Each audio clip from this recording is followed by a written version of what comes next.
পাচ্ছেন এই ফ্যানটা এখন খুলতে যাচ্ছি। কীভাবে এরকম সিলিং ফ্যানগুলো আপনারা খুলবেন দেখতে পারবেন। এরকম একটা ফ্লাস বা স্ট্যান্ড নেবেন। ফ্লাসে যদি দেখেন স্লিপ কাটে, এরকম স্লিপ কাটে, তাহলে স্লিপ কাটলে স্ট্যান্ড নেবেন, মাইনাস নেবেন। মাইনাস নিয়ে এটা এখানে বসে খোলার চেষ্টা করবেন।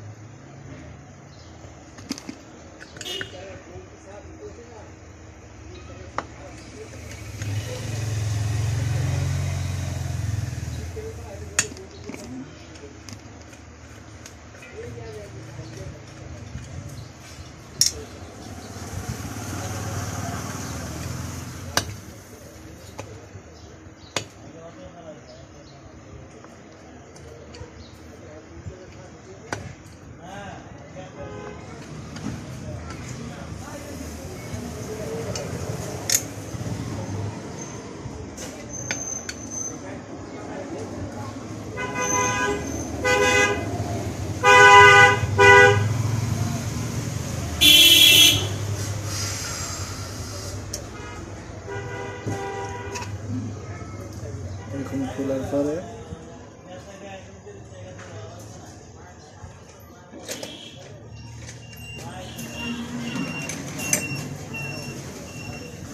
এরকম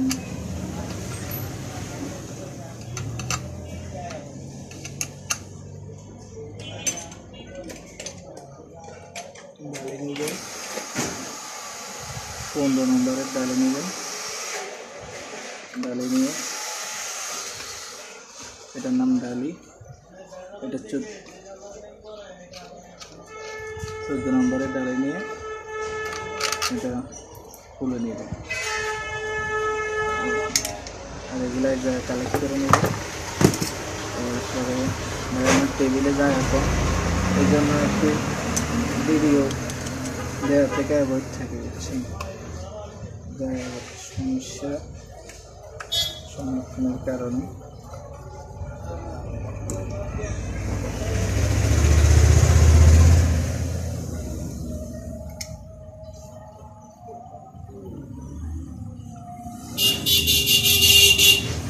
আর এটাতে অনেক হাই ভোল্টেজ থাকে, মানে অবশ্যই শর্ট করে নেবেন, না হলে শর্ট করবে।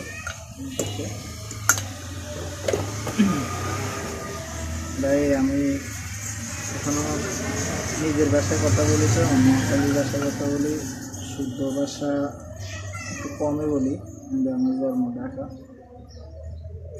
আস্তে আস্তে বলতে বলতে দেশে যাবে, এই জন্য ভিডিও ছাড়ি না, বুঝছেন।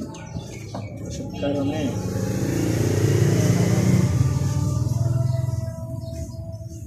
ভিডিও ছাড়ি না। এইগুলো দেখতে পাচ্ছেন বন্যায় দোকান বেঁচে যে ডুবে গেছিলো, যে সেই সময় গ্যাস নষ্ট হয়ে গেছে, জং ধরে গেছে।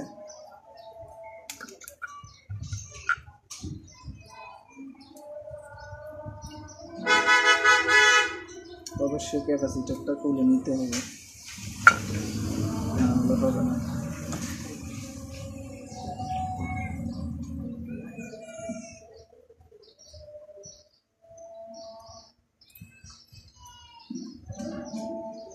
বলছে কয়েল জ্বলে গেছে, এখন খোলার পরে বোঝা যাবে কি অবস্থা।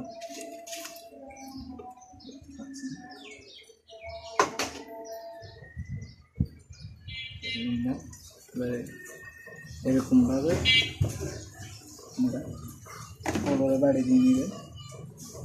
অবশ্যই তার এভাবে সরে রাখতে হবে।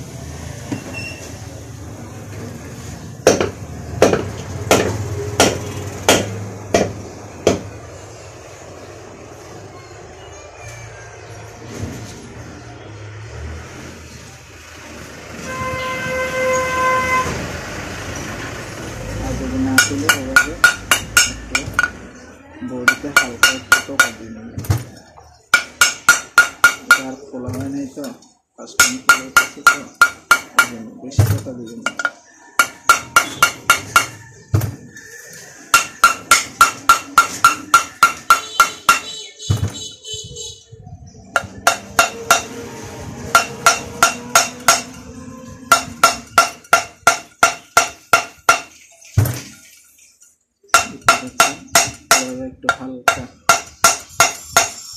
বাড়িয়ে দিবেন, নাহলে পাঙ্খার বডিটা ভেঙে যাওয়ার সম্ভাবনা থাকে।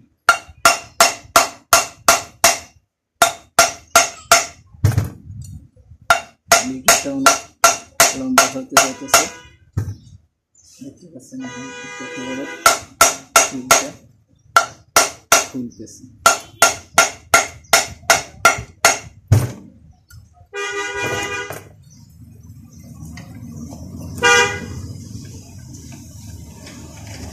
এরপরে যাবে সুচালো কিছু থাকলে ওটা দিয়ে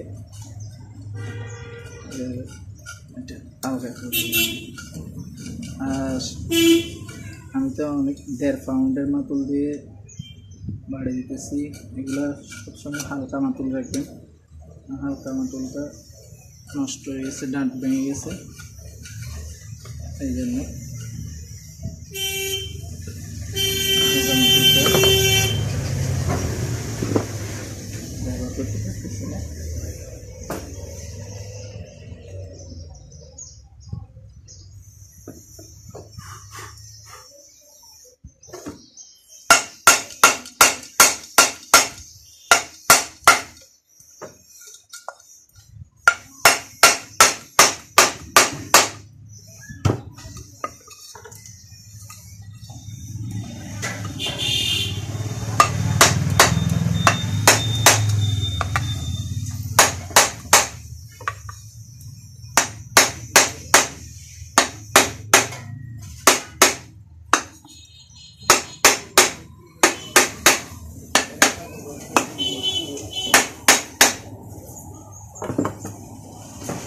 বাড়ি দিলে সবাই ঘুরে যাবে।